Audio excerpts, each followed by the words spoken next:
So it has been prepared so that we don't have the bushy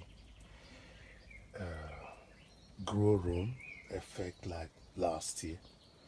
So when it starts blossoming, it would hang.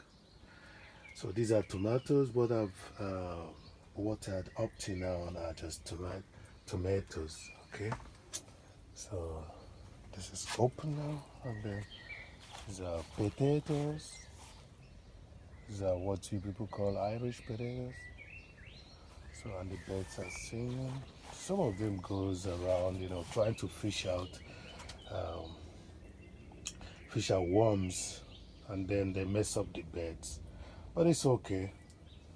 The process is gonna be seen, and you are gonna enjoy it. Thank you very much. Ofokolo, Spin Nigeria. Bye.